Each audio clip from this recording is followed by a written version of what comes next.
Hi guys, this is Stu from Mobile Geeks, and today we're going to give you an in-depth review of the new Gionee Elife S5.1, one of the slimmest and most elegant smartphones on the market right now. So this is, I suppose, an upper or mid-range kind of device from Gionee. It's a 4.8 inch screen. This is an AMOLED screen, which looks very nice. We'll get into that more in a moment. Inside, in terms of the processor, you're not getting a Qualcomm or anything like that. You're getting a MediaTek. This is the MT6592, which is an octa-core chip, and that does reasonably well. You've got 1 GB of RAM, 16 GB of storage, Bluetooth A, B, G, N, Bluetooth 4.0, GPRS, and a 2050 milliamp hour battery, I should say. Over here you're getting a 5 megapixel shooter, and on the back you get an 8 megapixel, which also has autofocus and LED flash. But first of all, let's just take a look around the device. Now, it was originally billed as the thinnest smartphone in the world, and in fact it technically still is, despite the efforts of companies like Oppo and their R5 device. This is, well, it's called the Elife 5.1 because this is 5.1.5 millimeters thick, so it's almost 5.2 millimeters thick, but we'll give them a pass on that and we'll say it's 5.1 mil, which is, guys, this is very thin. It really is, and that's one of the first things you'll notice when you pick this thing up and you put it in your hand. It's just going to impress you with its thinness and its overall design and build quality. Not just because it's thin, but also because it's quite light. This is 97.7 grams, which for I mean, you consider that the new iPhone 6 and devices like the new Sony Z3 Compact are in fact around 130 grams. This really is quite a thin and light device, so people who carry around phones in their pockets are going to appreciate this. But being light and being thin doesn't mean that there's any compromise when it comes to the actual build quality, because this is very strong. I'm just going to turn this off for a second. Let's not get into Bendgate right now, but I'm telling you, this is very, very strong and sturdy. You've got an aluminium frame, this beautifully curved aluminium frame around here, which does a great job of keeping everything in check. And then we have these glass finishes. Actually, the device comes with covers for both the front and the glass, so you can protect those. Just looking around the device, one thing that strikes me immediately and is a little bit odd is the placement of the power and volume rocker, which in this case here on the Elife S5.1 is on the left-hand side. Now, I know some people kind of like that. They can use their fingers here, but I'm a thumb guy. I've been a thumb guy for, I don't know, since forever. And I need at least the on button here. I can do the volume rocker here, maybe. HTC have toyed with putting it at the top, and you know, we have mixed feelings about that. But I still feel that this device is somehow designed for a left-handed person. So yeah, we've got the buttons on the side here. That's a little bit odd, and I'm not really a fan. One thing I do like, however, is the capacitive buttons here. I'm quite happy with that. Not necessarily a big fan of the on-screen version. I think we're getting more screen real estate when we do it this way, because most manufacturers will have a thick bezel at the bottom anyway, so why not have the hardware buttons there too? You can see we've got a headphone socket right there, which just about fits in. If phones get any thinner than this, I don't know what we're gonna do. We're just gonna have to use Bluetooth headsets, I guess. And over here we have a USB 2.0 port, which we use for data and for charging.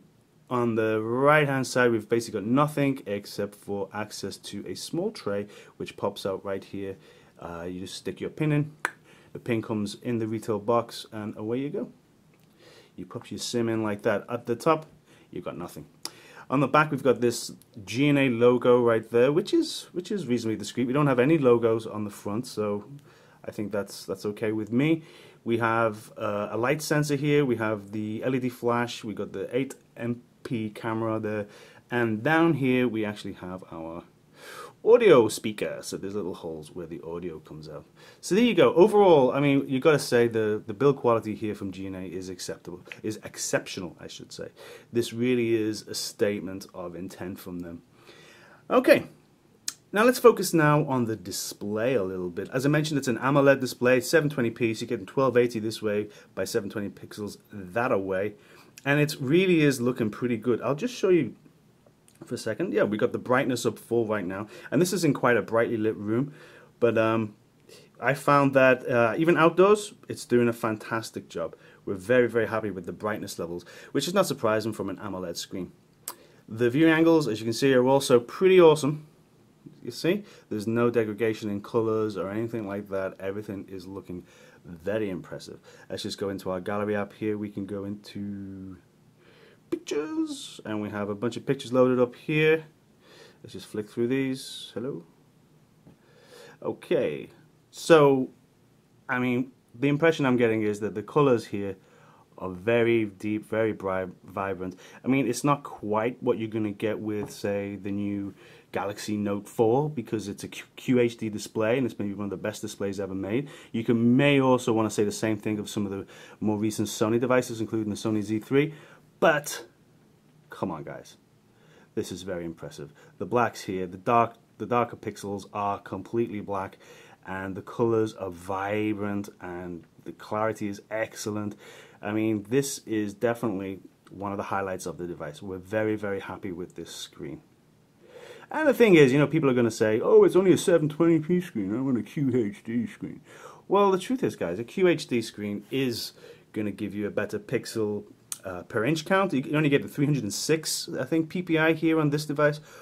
But you're not going to notice. I don't think you're going to see too much wrong with that. I think for this size, at 4.8 inches, actually 720p, AMOLED is looking fantastic. And it's not getting too hot, and it's not sucking too much battery as some of the QHD and even Full HD screens can at times do. Okay, so there you go. Cameras, let's move on to cameras. Okay, you've got an 8 megapixel on the back here, which does a reasonably good job. Let's just take a look at some of the pictures we've taken. You just go back out of here. Let's go into album. Is there pure? Okay, let's just go into a few of these street scenes that we took. I mean, this is in daytime.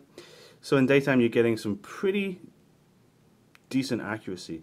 And one thing we also noticed is that HDR is working quite well. It really is making a difference. If we can just find you a quick example just to compare. This is without the flash. This is with the flash, a little bit rinsed out. The flash didn't kind of work too much. This is during my band rehearsal. This kind of looks better without the flash, and it's actually doing quite well considering this was quite a dimly lit room. But here we can see this is again a dimly lit room without the flash, and then with the flash it's kind of going a bit too far there. Let's take a look at... Okay, so this is an example of a picture without HDR. And this is an example of the same shot with HDR. So you can see, there you go, without, with. Now if we go in here, we can see a little bit of pixelization. If we zoom in right in, we can see where the HDR has done its work, but overall, it's doing a good job. Yeah, I think our general impressions, there again, you can see the difference here, with and without. Our general impressions are that this is, that was an annoying dog, go away dog. And of course, you can see here we're taking shots at the highest resolution. So this is an 8 megapixel resolution, which is giving you a 4:3 ratio. If you drop it down to 6 megapixels, you can get the 16:9 ratio. Here we go. We're getting to the good stuff. No, they didn't come out. See, the autofocus kind of didn't come off too well there on these two shots for some reason. But here we zoomed right in on some chips and gravy, and doesn't it look fantastic? Yeah, I mean, it's totally capable of taking some very good shots as long as you have the right light. This is this. I mean, we've said this so many times before. I feel like it's pretty obvious now. You've also got some filters with the CharmCam app, which is accessible. If we just go out here, you can access that direct from the desktop here. So with the CharmCam app, but did you see that wasn't really so quick, was it? Some of these apps aren't actually loading that quickly. And here we can add makeup, we can use live filters to change, and they, as you can see, they're working in real time, but the processor is struggling just a little bit. We can also have live, we'll add a stamp, for example. We can do automatically adjusted for PowerPoint presentations, and of course we can beautify ourselves to various degrees of exaggeration and extremity. Okay, so the camera overall, you got to say it's not bad. For this price range, it's totally capable of taking decent shots. It's the HDR really helps, and a 1080p video looks reasonably good, even though it doesn't have any hardware image optimization stabilization, as you'd expect for a device of this category. So there you go, cameras, not bad. Performance, let's dig straight into performance. As I mentioned, this is a MediaTek MT6592, and I can prove that to you by going straight to CPU-Z. So here we have him. He's got 8 cores, and it's not actually using the big, it doesn't seem to be using the big little architecture. It's just straight 8 cores, and they're all clocked up to, it says here 1.66, but according to the literature we have from Gionee, it can actually go as high as 1.7. So you can see right now this is quite an efficient architecture, because 7 of the actual CPUs right now are completely stopped. We only have 1 running at 728 megahertz, which is basically right now that's all the system needs. But if I go back and forth and make some, come on, do we see? Oh yeah, we see 2 more cores just woke up there for a second. Okay, now in our benchmarks, we found, if we go to quadrant, do we have a benchmark here? Let's run the full one. We found that overall, MediaTek is probably on par with the older Clover View architecture from Intel, but it's miles behind what we've seen from Qualcomm and their Snapdragon architecture. Originally, we actually thought, and if you'll forgive me, but in the unboxing video that we did a week or so ago, we did mention that it would have a Snapdragon 400 from Qualcomm, which would be a pretty strong mid-tier offering from them. But either Gionee have decided not to use that, or just this sample we have is running MediaTek. So we're not entirely sure whether they will subsequently have versions of this phone with the Snapdragon 400, but it seems entirely possible. But for now, you're stuck with MediaTek, and MediaTek isn't actually doing that bad. It's not going to win any kind of benchmark kind of record. It's not going to win any races when it comes to a head-to-head fight, especially when it comes to things like, if I can just find our pictures, go to our screenshots, you can see that the score we had for 3D Mark of 7,125 is pretty paltry, right? I mean, it might beat Intel a little bit, the older Intel architecture, not the newer stuff, but in terms of trying to compete with the Adreno chip, it's not going to be anywhere near, at least in benchmarks. But hey, benchmarks are only benchmarks. Let's have a look here. We can try this War Heroes 3D. Actually comes, the software comes with a few games already pre-installed, and these are pretty fun games. They're ad supported, so we can take away these ads. We can click the start. I think unless you're going to be running the very, very latest games on the very, very highest settings, you are not going to run into any options. You're not going to run into any issues, I should say. Okay, so let's get into this game. And while we're here, we can also test the audio. So let's just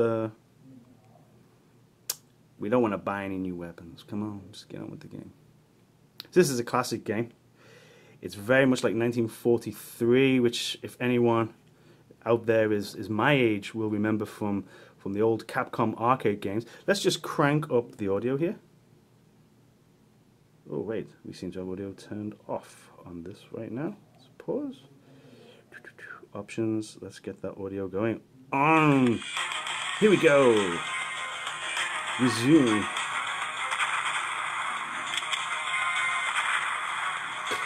So the audio is coming out of this little speaker right here in the bottom right hand corner. If I put my finger over that, wow, it's just vanished. Now that can be a problem when you're playing games, especially games where you're in this kind of horizontal position, but as long as you're not, you're going to be able to hear things with plenty of clarity. You're not going to have much bass, however. I don't know if you're getting this, but the bass really is non-existent. So let's just head out of this, just go home. So there you go, you can see actually, yeah, in terms of performance, the gaming situation is not too bad. It can switch between apps reasonably quickly, but if we just go to our camera app now, yeah, you know, you're waiting a second or two. You know, compared to what you're going to get on a Qualcomm-based very high-end flagship device, there is a little lag when you're transitioning from place to place. One example of that I can show you here. If we go to color, we have, in fact, one of the longest lists of transition options I have ever seen. Okay, so right now we're using fade in. We can change that to fan. Oh, okay. Let's go back. Let's see. Let's try something a bit more ambitious. Let's try cylinder.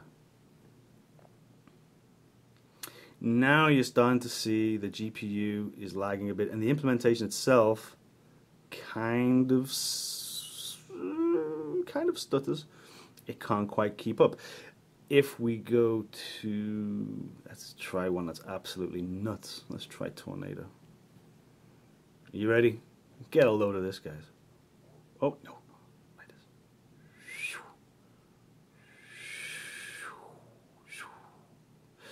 And you can see occasionally, like here's our calendar. I mean, this is a very extreme transition. I don't think anybody's going to want to use this for too long. It'll make you feel queasy. And yeah, and the GPU can't really keep up. Let's have erase. What does that do? Well, it doesn't seem to do a great deal. Whatever's happening is not happening very smoothly at all. Okay, so in terms of performance, I would say for 90% of everything you're going to do, this is absolutely fine. And that includes probably 90% of games as well. I think you're going to have a good time gaming on this device because the screen looks great and it's very light and you can hold it in the hand, and I think, yeah, it has potential. Having said that, there are little issues with lagginess within the UI here and there. And just to reiterate the sound, yeah, the sound quality again. But I think the sound quality, we're asking a lot if we want bassy sound from a device this thin. It's probably, you're asking the impossible if we're being perfectly honest. Now, in terms of software, of course, this is an Android phone. You're getting Android 4.4.2. We'll just confirm that right now. Where's settings? You see, it's lagging here a little bit already. Crazy transitions going on. Okay. Let's just go right here. Oh, and here's the other transition that kind of annoys me. We're at the bottom here. We get to the bottom of the list, and we go up, and it stretches. Smooth enough. I've seen worse. Okay. Yeah, so we've got Android 4.4.2, but it's using the Gionee customized UI, which is known as Amigo, and this is Amigo 2.0. Now, Amigo 2.0, let's just take this settings icon, for example. That's a circle with a dot, and it represents a switch. I'm not sure that's the best way to represent settings. Music looks good. I mean, most of these icons are reasonably clear. System management. I mean, it's good to have these apps here, right?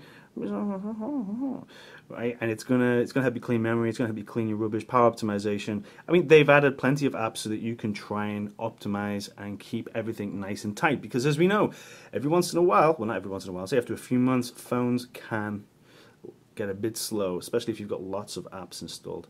Now, one of the widgets that I did enjoy here, if I can find it, let's go to our widgets. Let's add a new widget here. Exit desktop. Edit desktop. Okay, we have plenty of widgets to play with. Where is the one I kind of liked? Let's have a look. Where is he? Because we actually can have a system optimization widget right on the desktop. Okay, I don't seem to be able to find it right now.